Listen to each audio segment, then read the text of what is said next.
Salut, c'est Fanny, coach en Human Design et facilitatrice en Breathwork. Salut, c'est Dave, coach sportif et nutrition. Bienvenue sur le podcast En Duo. Ici, on vous partage notre vision, nos expériences, nos réflexions sur le couple en toute simplicité et authenticité.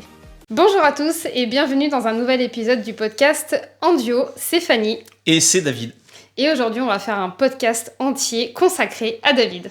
Wouh! Allez, je me laisse interviewer, c'est ça? C'est ça. Allez, let's go. L'idée, c'est d'en découvrir un peu plus sur toi, de savoir quel est ton parcours, comment t'en es arrivé là, qu'est-ce qui est important pour toi et tout ça. Donc déjà, pour commencer, est-ce que tu pourrais te présenter de la manière dont tu le souhaites? Alors, écoutez, moi c'est David, j'ai 35 ans. Je suis coach sportif depuis 13 ans. Ouh! Et pas mal de cheveux blancs, un peu sur la barbe et sur les cheveux pour ceux qui ne me voient pas en vidéo. Alors, pour me présenter simple, écoutez, j'ai un parcours qui a pas mal bougé. J'ai testé pas mal de choses. Je suis passé de l'électrotechnique à une année un peu à trouver pas mal de petits boulots, à travailler en plonge, en crêperie, au McDo. J'ai travaillé en livraison de pizza et j'ai d'ailleurs une super anecdote là-dessus. Bref, c'était avant que Uber existe et les GPS. Bref. Après ça, du coup, j'ai fait un an d'armée de terre donc dans la réserve militaire au 22e BIMA de Nantes. Ensuite, j'ai trouvé une formation donc pour faire mon métier, passer mon diplôme de coach sportif. Et après ça, j'ai fait pas mal de villages vacances. Donc je faisais, vous savez, comme on voit dans c'est Camping Paradis. Donc j'étais l'animateur sportif. Vous voyez, celui qui faisait les cours de step, voilà, en plein soleil. Et puis, je faisais les soirées avec le DJ, on faisait les soirées dansantes, on se prenait 2-3 petits verres dans les loges. Et puis, on se déguisait, et puis, on faisait danser les gens, on faisait s'éclater. Donc voilà. Alors, attends, quand même, la première question. Comment on fait pour passer de l'armée au camping? Et ce qu'on dit pas, c'est que dans l'armée, ça déconne aussi. Faut pas croire que c'est que du sérieux. Non, bref, comment on est passé de ça à ça? Comment déjà, quand tu t'es lancé dans l'armée, ouais. Est-ce que dès le début, tu avais l'idée que tu voulais partir dans autre chose ou est-ce que tu avais déjà l'idée que tu voulais partir en tant que coach sportif? Pourquoi tu t'es lancé dans l'armée à la base? Non, au début, je me suis lancé dans la réserve parce que je savais pas si je voulais vraiment m'engager. Donc ça permet en fait de... Dans l'armée, c'est ça?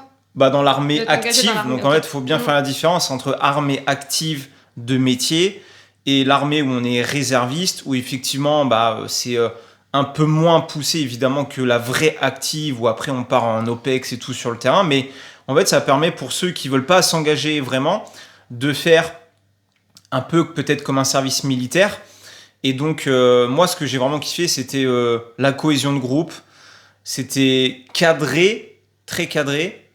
Mais au début, c'est cadré un peu. Mais après, une fois qu'on passe les trucs où on se fait un peu marcher dessus, c'est plus du tout pareil. Mais ce que j'ai adoré, moi, c'est le sport. J'ai réussi à animer des sessions de sport. Et en fait, je me suis dit, tiens, mais est-ce que je peux pas essayer de trouver un truc dans le sport? Et il y avait le salon du sport à Nantes, à la Beaujoire. Et c'est à ce moment-là que j'ai trouvé l'IRSS. Donc, c'est l'Institut Régional Sport et Santé de Nantes. Je crois qu'il existe encore.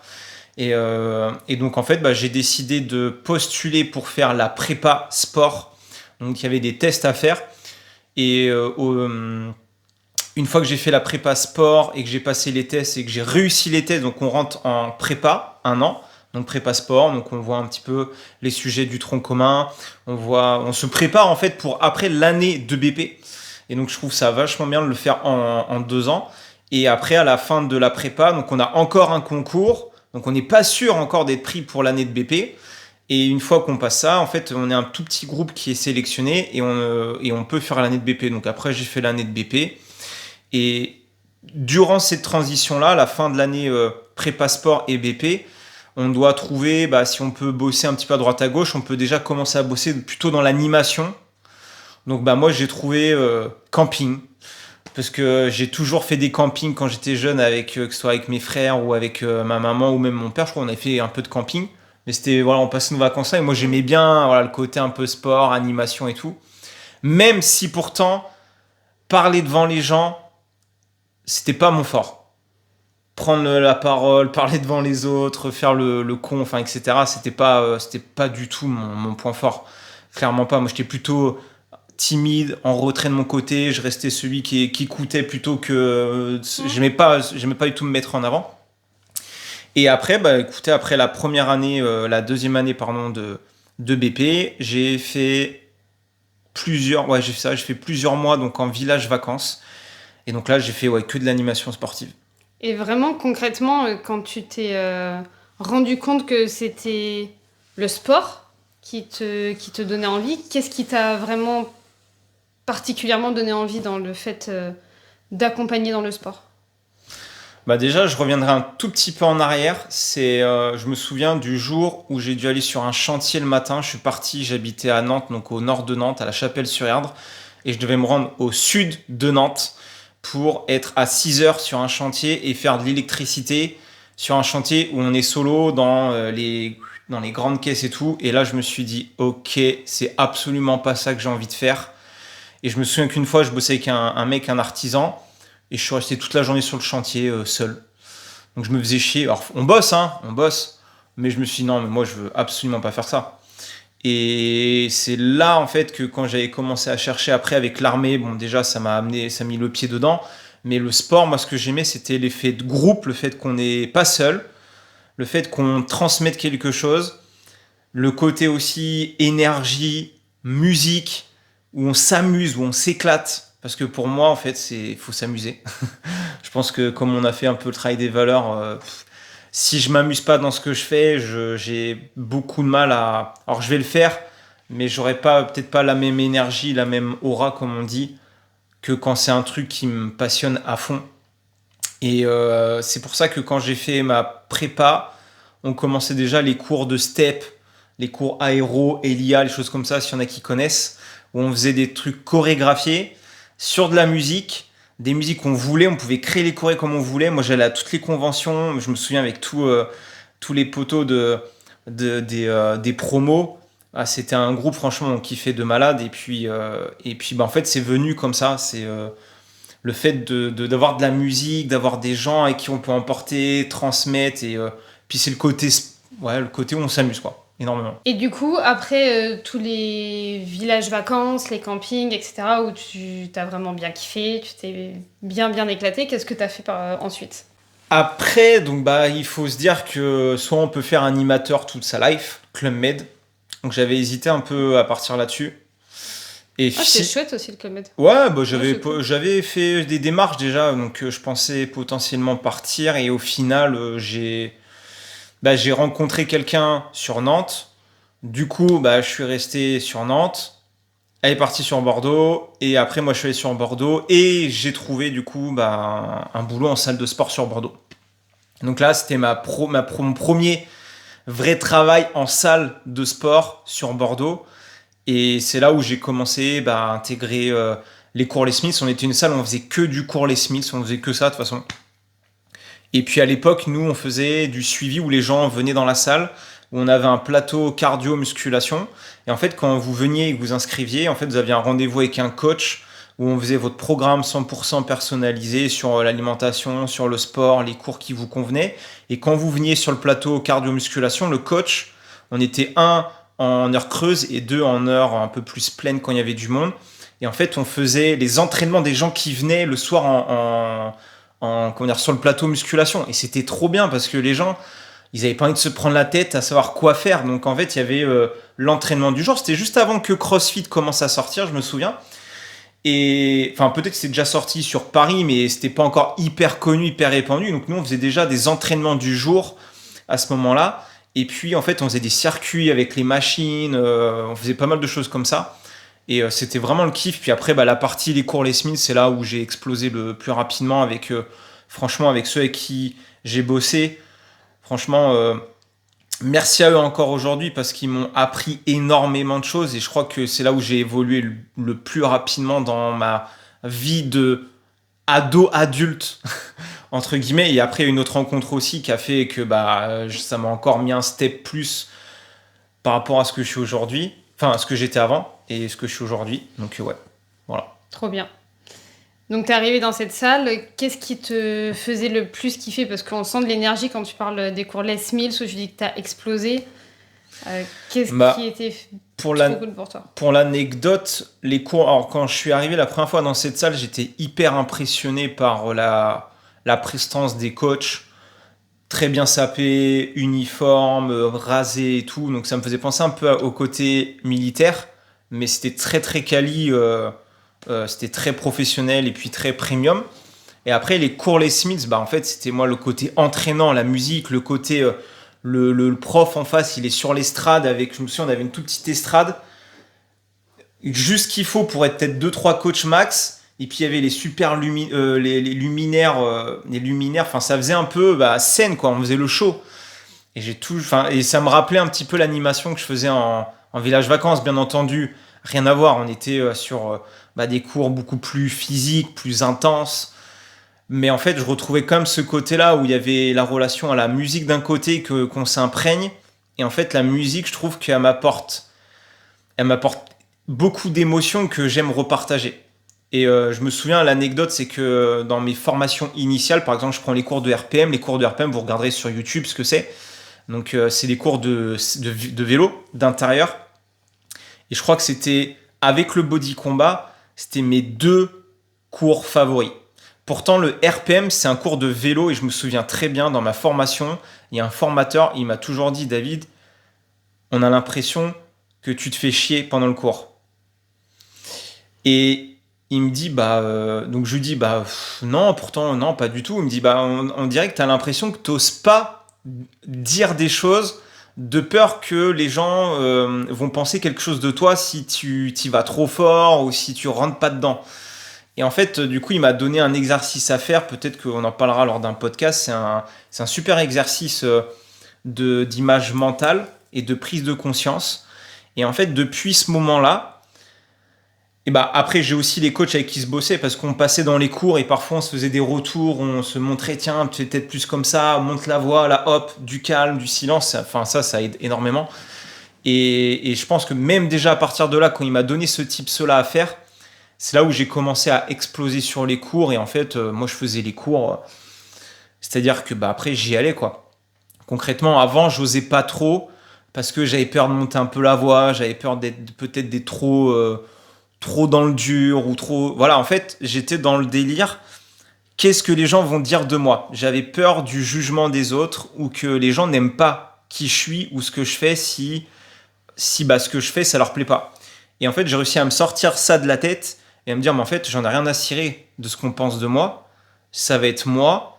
Et si on m'aime, tant mieux. Si on m'aime pas, je m'en tape. On y va. Et en fait, c'est là où j'ai commencé à vraiment bien exploser sur les cours et à m'améliorer. Parce qu'après, voilà, on n'est jamais toujours au top. Faut toujours continuer de s'améliorer, d'apprendre. Et c'est là après où j'ai commencé encore beaucoup plus à m'éclater et à vouloir faire des événements pour coach après aussi, où on faisait ça pour les autres coachs. Et là après c'est encore un autre game parce qu'on est jugé par ses pairs qui nous regardent et on se dit là je suis encore plus jugé. Donc on passe à un niveau encore comment dire, de confiance en soi, de peur du regard des autres, du jugement des autres, qui est encore plus important. Et ce moment-là, c'est ça, je crois, qui m'a vraiment aidé après à me développer aussi dans d'autres choses que je fais, tu vois. Et après, je trouve qu'aujourd'hui, dans ce que je fais là actuellement, par exemple les réseaux sociaux, où parfois c'est pas facile parce que j'arrive plus à retrouver cette connexion que j'avais quand je faisais ces cours et ce que je fais aujourd'hui dans mon activité, où des fois j'ose pas être complètement moi-même ou peut-être faire la façon dont j'aimerais le faire. Parce qu'il y a toujours ce côté-là, peut-être qui revient aussi, qui se travaille, mais ça maintenant aujourd'hui, c'est pour ça que j'ai pris un coach pour moi, pour travailler tous mes aspects, que ce soit perso et pro, pour avancer, parce qu'à un moment donné, quand on n'avance plus, il faut se faire aider aussi, accompagner. Ok, trop bien. Donc on sent que les cours Les Mills, c'est vraiment un truc qui t'a vraiment fait kiffer en tout cas. Donc ça, c'était jusqu'à Toulouse. Quand on est parti à Toulouse, tu faisais encore ça et tu t'es arrêté quand on est parti en Australie finalement. J'ai arrêté de faire. En fait, je me suis dit, quand on part de France, je me suis dit, en gros, je ne travaillerai plus en salle de sport. Pour moi, dans ma tête, c'était clair. Je me suis dit, à 30 ans, je me mettrai à mon compte. Pourquoi? C'est une très bonne question. À ce moment-là, je ne me suis pas posé la question de pourquoi. Mais je me suis dit quand même, je pourrais pas faire ça toute ma vie. Parce que concrètement, c'est très physique, très usant. On se rend pas compte. Après, au-delà de ça, je me souviens un de mes coach managers qui disait attention à votre hygiène de vie à côté. Et en vrai, franchement, on faisait pas attention à notre hygiène de vie à côté. On avait un niveau de condition physique franchement, on avait un bon niveau de condition physique. Je dirais pas qu'on est des athlètes de haut niveau, mais concrètement, on faisait 3-4 heures minimum par jour de sport. Non, de sport, de cours collectifs. Donc pour ceux qui connaissent pas les cours Les Smiths, body combat, moi je me souviens, j'ai fait des soirées de remplacement. Je commençais avec un RPM de 45 minutes. J'enchaînais avec un body pump, un body combat et je devais terminer avec un body attack. J'ai déjà fait des soirées comme ça de presque 4 heures de cours, mais violent physiquement. Et donc après, évidemment, on a une super condition physique. On saute partout, on est des kangourous, on a des mollets, des cuisses énormes. Mais en soi, voilà, après l'hygiène de vie derrière, faut qu'elle suive. Sauf qu'après, évidemment, on faisait tellement de cours cardio, ça demandait à notre corps d'aller puiser dans nos réserves de glucose, enfin de sucre, de glucides, etc. Et donc en fait, ça t'ouvre l'appétit. Donc t'as tout le temps faim, t'as envie de manger du sucré. Et t'as envie de manger des trucs gras, des choses comme ça. Donc en soi, c'était pas non plus. Il y avait aussi l'autre côté. C'était que on se lâchait aussi sur un peu la malbouffe ou les excès, des choses comme ça, quoi. Et du coup, c'est la raison principale qui a fait que tu voulais plus travailler en salle de sport? Non, parce qu'en soi, après, je m'éclatais super bien. Mais après, avec le projet qu'on avait, je me suis dit, autant revenir avec un nouveau challenge.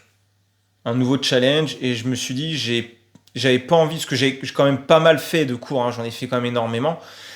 Et je me suis dit, j'avais envie de voir autre chose et j'ai envie de tester pour voir ce que ça donne de travailler aussi à mon compte, de travailler pour moi, d'avoir du temps plus libre. En fait, je voyais comme ça, avoir plus de temps libre pour moi, de gérer mon propre planning, en fait, de se gérer, de s'auto-gérer. Donc, c'était une des raisons de pourquoi je voulais faire ça. Et surtout, l'autre raison, c'était aussi anticiper le fait que quand on fait beaucoup de cours comme ça, à un moment donné, j'ai pas envie de me blesser et qu'après ça m'impacte tout le reste de la vie que j'ai besoin de vivre après, quoi. En gros. Ok. Et donc, tu as décidé de te lancer à ton compte quand?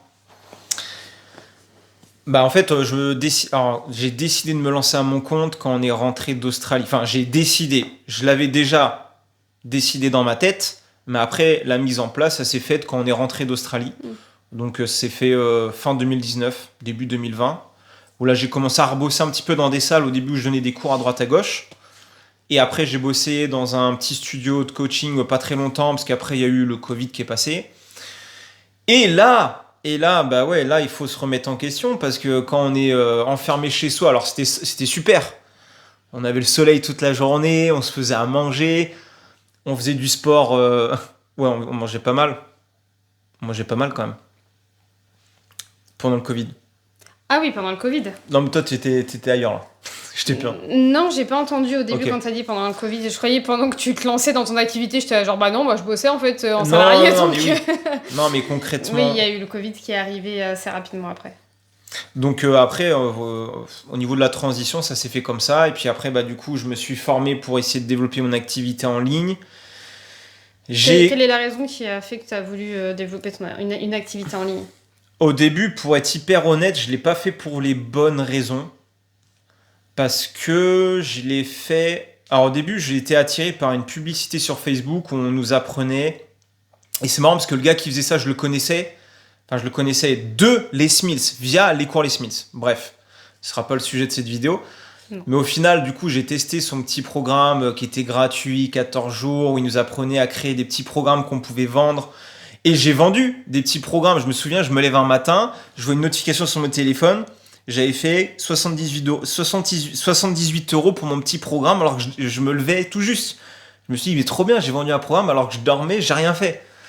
Et je me suis dit, là, ok, il y a un truc à faire. Et lui, après, il vendait un accompagnement, sur un an, engagé sur un an, pour aller chercher 10 000 € par mois dans les 3 premiers mois, etc. Donc, attiré par quoi? Par l'argent, par ce qui est beau, ce qui est et en fait, je connaissais rien vraiment au marketing, à la vente, à la persuasion, à jouer sur les douleurs des gens, sur leurs désirs, pour leur faire prendre des décisions, des choses comme ça.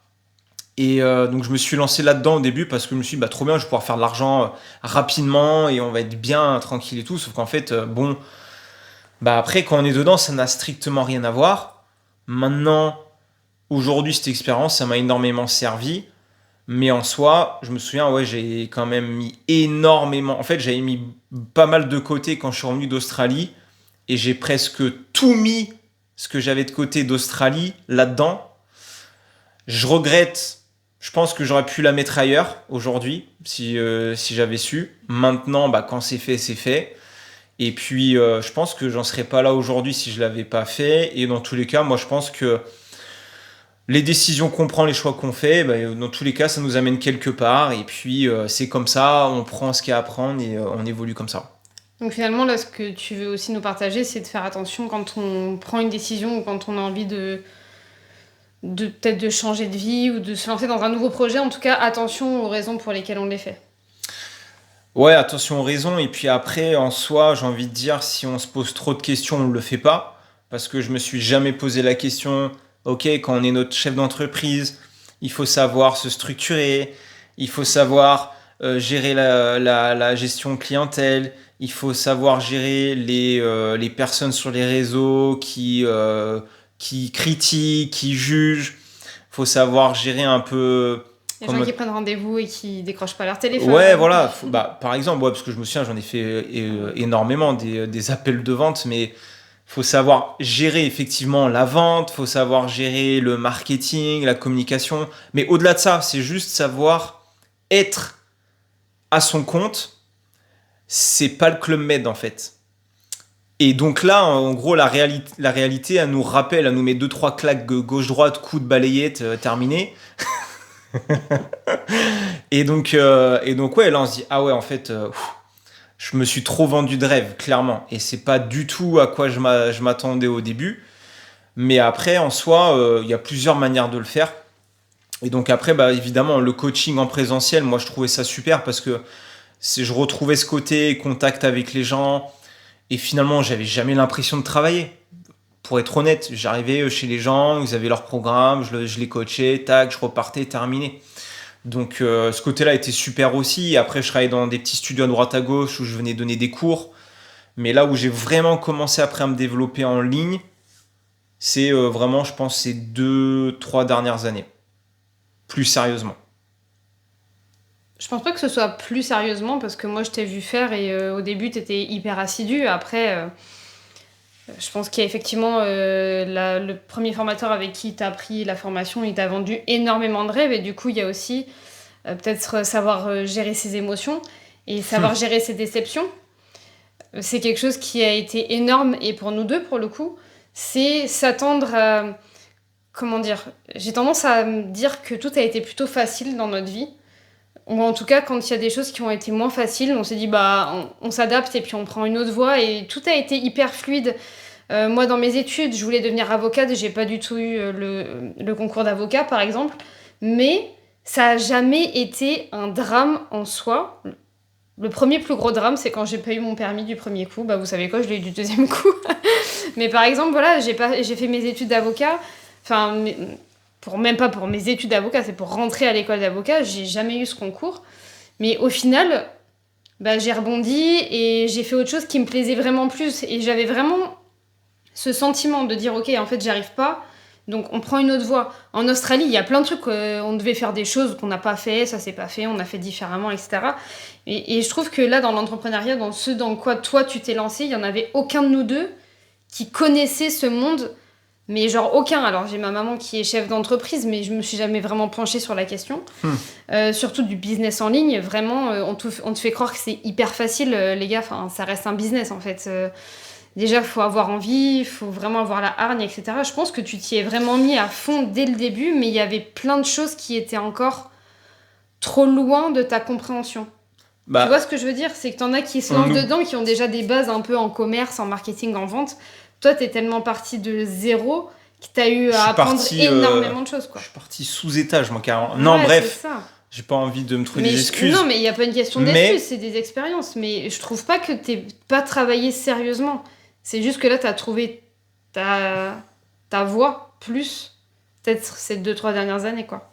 ouais, parce qu'on nous apprend pas à travailler sur l'humain qu'on est, en fait.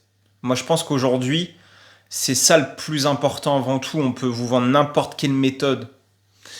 En fait, il faut d'abord que travailler avec toi. Mais ça, si on ne le sait pas, on va vouloir faire copier des modèles comme font tout le monde. Il y en a pour qui peut-être ça va marcher, le 1%. Peut-être quand tu as une personne, 2 sur 100 pour qui ça va fonctionner. Vraiment, c'est vraiment dans les statistiques, ça donne ça. Et tout le reste, on n'en parle pas. Et on va mettre en avant que le 1-2% qui marche vraiment pour ramener d'autres gens dans la roue. C'est comme ça que ça marche un peu sur les business en ligne aujourd'hui. Et maintenant que j'en vois plein, moi ça me fait vomir quand je vois tous ces mecs qui vendent des trucs, des machins. Il y en a, je pense, qui ont des trucs très sérieux. On peut pas mettre tout le monde dans le même panier, hein, on est d'accord. Mais attention, attention, parce qu'on vend beaucoup de rêves, on vend beaucoup sur l'objet brillant. On veut nous enlever ce côté de il n'y a pas d'effort à faire, ça va aller vite, ça prend pas de temps. On veut réduire le côté temps, effort, sacrifice, VS, c'est l'équation de la valeur. Donc peut-être vous regarderez Alex Hormozy, c'est un Américain qui est très connu dans l'entrepreneuriat. Et il explique ça. Quand on arrive à jouer sur ça, globalement, on peut vendre tout et n'importe quoi. Ce qui est pas faux. Mais moi, je suis pas très aligné avec ça. Après, je préfère le côté éthique. Et quand on se confronte à vendre à des gens à des prix assez élevés, c'est sûr que quand on n'a pas travaillé en amont sur la confiance avec les gens, la relation, le marketing, la communication, qu'on n'est pas à l'aise nous-mêmes avec l'argent à ce moment-là. Donc, Il y avait aussi, mine de rien, t'as pris une formation avec quelqu'un qui faisait vendre à des prix assez importants, genre on appelle high ticket. Sauf que toi, tu viens d'un milieu où les coachs sportifs, globalement, en salle de sport, sont pas beaucoup payés et sont surtout pas beaucoup valorisés. Donc toi, tu avais beaucoup de mal aussi à valoriser ton prix. Pour être honnête... Parce qu'au début, même pour des cours en individuel, tu avais vraiment tendance à tout le temps baisser tes prix en fonction de ce que les gens disaient. Ah, c'est trop cher, c'est trop cher. Et du coup, toi, tu baissais tes prix parce que tu voulais de l'argent. Et du coup, tu n'avais pas trop d'estime de toi non plus, en mode, moi, je suis juste, entre guillemets, un coach sportif. Travailler sur son estime de lui, ça a été vraiment hyper difficile de se rendre compte à quel point il pouvait apporter de la valeur. C'était ça, en fait. Je pense que tu n'avais pas conscience de la valeur de ce que tu pouvais apporter aux gens parce que tu étais juste un coach sportif. En tout cas, c'est vraiment comme ça qu'on t'avait codé le cerveau. Tu t'étais codé le cerveau tout seul, d'ailleurs, en fait. Oui, je me suis auto-codé le cerveau. J'ai un disque dur interne qui était codé différemment, mais en gros, c'est exactement ça. Je ne voyais pas la valeur que j'apportais aux gens au moment où je me lançais dans mon activité. Quand je faisais des cours en salle, je voyais ce que je leur apportais aux gens. Maintenant, au-delà des choses, de travailler à son compte, je me dis, mais quoi Et j'avais pas réalisé en fait que je pouvais vraiment apporter quelque chose. Et au final, quand on veut développer quelque chose, c'est simplement qu'on apporte on va répondre à un problème, résoudre un problème, et on va apporter de la valeur. Et c'est ça qui va donner aux gens potentiellement d'acheter un produit ou une formation ou un accompagnement. Mais concrètement, je mets du temps à le comprendre ça. Mais dans les cours, tu as la satisfaction directe d'avoir les gens qui s'éclatent en face de toi. Alors que dans des cours de coaching, tu n'as pas forcément le résultat direct de la perte de poids. Parce qu'en règle générale, tes clients, c'était plutôt de l'appel pour perdre du gras ou perdre du poids. Il y avait rarement il n'y avait pas franchement de... Oui, en fait, tous les process physiques, quoi qu'il en soit, quand on a un objectif en individuel, en coaching, c'est pas « Ouh, je veux du fun, David, il vient pas chez toi en faisant... entre guillemets, le zouave et vas-y, je te mets de la musique et on danse ensemble. » C'est genre... on aimerait bien parce qu'ils kiffent ça, mais... toujours est-il qu'une transformation physique, ça prend toujours du temps. Et je pense que finalement, les gens veulent tellement tout de suite que quand à la fin de la séance, limite, ils n'avaient pas perdu 1 kilo... Et toi, t'avais peur de dire j'apporte pas assez, mais en fait, mec, aie confiance dans ton. Toi, tu prenais. Dès qu'il y avait quelqu'un qui était pas d'accord, qui était pas content de ses résultats à lui parce que la personne en elle-même n'avait pas fait les efforts pour. Toi, t'allais dire tout de suite, c'est ma faute. t'allais prendre pour toi le fait qu'il n'y ait pas de Et, résultat. je crois que même ça, j'essaie de vraiment le travailler. Ça, c'est un sujet que je suis en train de travailler, mais sur moi. C'est le côté, à un moment donné, de valider les gens aussi. C'est-à-dire que parfois, il y a des gens, ils vont te dire, ah ouais, mais j'ai fait ça, j'ai essayé ça, mais toi, ça marche pas. Et du coup, moi, je me mettais en mode, je les rassurais, je les validais, t'inquiète pas, ok, pas de souci, on va faire différemment. Et je voulais trouver une autre solution.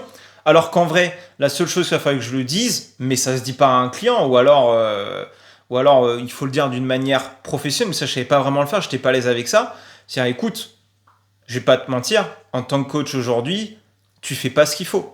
Si tu t'appliquais le plan à 100%, tu aurais des résultats.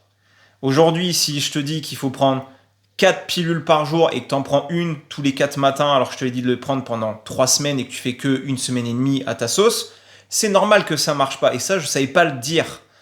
Et donc oui, on se confronte. Je sais que quand je faisais du coaching présentiel, globalement, les clients n'avaient... Franchement, ils n'avaient pas de résultats, on va pas se mentir. Hein. Non, c'est vrai. Oui, super, ils sentaient leurs muscles, machin, ils contents, ils se dépensent. Mais physiquement, visuellement, très très peu de résultats. Et je pense que la plupart des coachs sportifs, s'il y en a qui regardent, pourront dire la même chose. Ou alors, évidemment, peut-être qu'ils avaient d'autres process à ce moment-là, où ils se basaient plus sur la nutrition, l'état d'esprit, etc. Mais concrètement, le coaching sportif en lui-même, il y en a des fois, ils appelaient, ah ouais, non, j'ai fait une grosse soirée la veille, laisse tomber, je me Ouais. suis mis... Et Des moi, annulations de ça me dernière cassait minute, les... ouais. Vous voyez ce que je veux dire? Donc, et c'est sûr qu'aujourd'hui, moi, les clients que j'accompagne, enfin, j'aime pas les appeler clients, plutôt mes élèves, mes coachés, ont beaucoup plus de résultats, de transformation que des personnes que je vois une fois par semaine en coaching présentiel.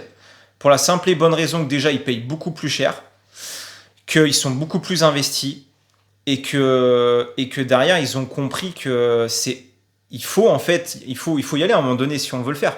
Il faut faire les choses. Donc, bref, bon, là, on rentre dans un autre sujet, mais ouais. Et donc, du coup, donc, là, tu dis que tu as trouvé ta voie depuis 2-3 ans. Et donc, quelle est cette voie?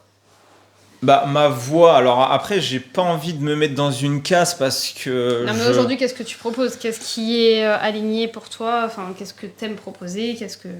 Aujourd'hui, c'est simple. J'accompagne les hommes actifs, les papas, les chefs d'entreprise, globalement, qui ont tous à peu près au minimum la quarantaine, hein, qui veulent perdre du poids, clairement. Qui veulent perdre du poids et qui veulent retrouver de l'énergie, qui veulent retrouver de la vitalité et qui veulent physiquement se plaire. Voilà, se regarder dans le miroir, mettre des chemises cintrées, se mettre à la plage sans complexer, sentir que quand ils font du sport, ils sont pas là à galérer, ou quand ils ont des enfants qui puissent se dire cool, je peux faire des pompes avec lui, ou jouer dans le sable, faire du rugby, aller nager, sans souffrir en fait. Et l'aspect santé derrière aussi, qui est pour moi, je pense, important, surtout avec un peu, je dirais, les sujets qu'il y a eu ces dernières années sur la santé, parce qu'on parle de bien manger, de sport, oui, mais je pense qu'il y a d'autres aspects qu'on oublie qui sont la gestion du stress, et je pense qu'on en fera un podcast, qui sont encore beaucoup plus nocifs que parfois même de mal manger ou quelqu'un qui fume ou qui boit de l'alcool. Donc même si je recommande pas d'en boire en excès, mais voilà. Pourquoi les hommes en particulier? Pourquoi les hommes? Au début, j'ai commencé avec les femmes. Et en fait, ça venait me chercher sur le côté, exactement, vous savez, le petit sujet que je vous expliquais sur le cours de RPM, où je n'osais pas dire les choses parce que j'avais peur qu'on me voie d'une certaine manière. Donc en fait, j'arrivais pas à me trouver au milieu, les femmes perdent de poids, alors que moi je suis un homme, moi je voulais parler d'abdos, de pec, de force. Je me suis dit, si je parle de ça, les femmes, elles vont se barrer. Donc finalement, je me suis lancé sur les hommes là-dessus. Et donc du coup, effectivement, rien à voir. Enfin, rien à voir. C'est sûr que là, aujourd'hui, par rapport à quand je faisais avec les femmes, en termes de coacher, ou même ça marche beaucoup mieux, ça n'a rien à voir. Mais je me sens beaucoup plus aligné là-dessus, parce que moi-même, je suis un homme, je travaille à mon compte, donc je peux comprendre aussi que parfois, certains chefs d'entreprise qui sont débordés, ou même qu'on soit ou cadre, ou même salarié, parfois on peut être aussi avoir un planning très chargé, s'organiser, faire son sport. Je pense au-delà du statut, j'aime pas trop parler de ça, c'est plutôt la problématique de faire des choses et de pas réussir à avoir des résultats. Et donc, moi, c'est surtout essayer de les aider à switcher sur tu peux avoir du résultat, il faut que tu arrives à l'intégrer aussi à ton quotidien, à ta façon, mais il faut faire les choses. Mais il faut faire les choses pour avoir du résultat. Tu peux pas dire j'ai fait 2-3 semaines, ça marche pas. Non. Est-ce que tu l'as fait déjà pendant minimum 1 an? 1 an et t'as suivi le plan pendant 1 an. Si pendant 1 an, t'as pas suivi le plan, qu'à chaque fois t'as fait ce que tu voulais, que t'as pas suivi le process, ça a marché un peu, ça a repris et c'est comme pas mal, ça stagne. Et là, en soi, c'est ok, hein. Après, ça dépend des objectifs de chacun.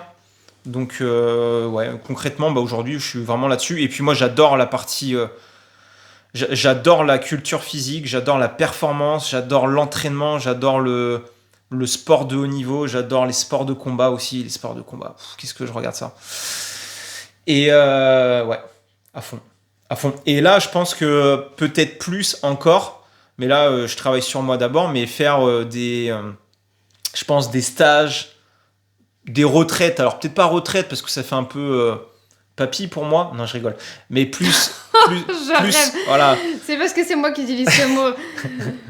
On peut non, mais plus ça des événements. Donc, moi, ce sera des événements, voilà, peut-être sur une journée, sur un week-end, où on va aller, je sais pas, faire du sport, voir la nutrition, parler d'autres sujets, par exemple sur l'état d'esprit, le mental, enfin sur pas mal d'autres choses. Et ça, c'est des trucs qui me plairaient bien aussi. Donc voilà, il y a pas mal de sujets encore à venir. Pourquoi c'est important pour toi d'accompagner les hommes à être en bonne santé, à se sentir mieux? Bah parce que personne nous l'apprend déjà. À l'école, on nous met des notes en sport. Moi, je vous dis ça parce que j'étais de l'autre côté. C'est-à-dire que moi, j'étais très bon en sport et je voyais ceux qui étaient moins bons en sport, qui étaient plus timides, qui étaient dans leur coin, qui n'osaient pas, qui étaient toujours les derniers qu'on prenait dans les équipes. Et je vais être hyper honnête, moi-même, je choisissais la personne, le dernier, le petit qui était en surpoids, je le prenais en dernier dans mon équipe. Et aujourd'hui, quand je me rends... Bah non, mais aujourd'hui, quand je me rends compte de ça, c'est pas cool. Je peux pas prendre quelqu'un pour le juger pour son physique. Et malheureusement, à l'école, on nous éduque pas à ça. Et derrière, bah, ces personnes-là avaient très régulièrement peut-être 5 de moyenne en sport. Juste parce qu'en fait, le sport, on l'a pas adapté à son niveau. Et moi, aujourd'hui, en fait, pour moi, c'est ça. C'est en fonction de ce que mes coachés vont faire, d'essayer d'adapter l'alimentation et puis l'entraînement. Maintenant, tout dépend aussi de l'objectif. Si c'est juste perdre un peu de poids et se sentir bien, ça ne demande pas la même, je dirais, implication que quelqu'un qui veut chercher peut-être un niveau comme j'ai actuellement. Après, c'est pas un niveau non plus encore hyper... Voilà, monsieur modeste. Bonjour. Mais ça demande. Voilà, après, en fonction de... Voilà, si on veut... Parce que j'ai des hommes qui viennent me voir pour me dire, moi, je veux être comme toi. Ok. Eh ben, il va falloir être prêt quand même à faire des choses peut-être que tu fais pas du tout. Mais parfois, on se rend compte qu'ils sont peut-être pas prêts encore à le faire. Donc, non, moi, après, c'est le côté-là qui me plaît, ce côté-là, ouais. Et est-ce que tu peux nous en dire un peu plus sur comment tu les accompagnes comment tu les accompagnes?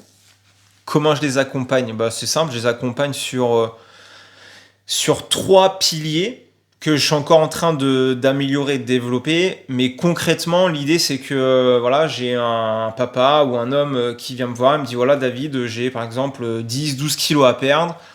Voilà, j'ai beaucoup de boulot, je fais un petit peu de sport, mais malgré le sport, j'arrive pas à perdre du poids. Je sais que voilà, je me suis pas mal laissé aller. Il y a les apéros le week-end avec les potes et tout. J'ai la main un peu lourde. Donc c'est globalement les mêmes sujets qui reviennent, on va être honnête, hein. Donc je sais concrètement comment ça fonctionne.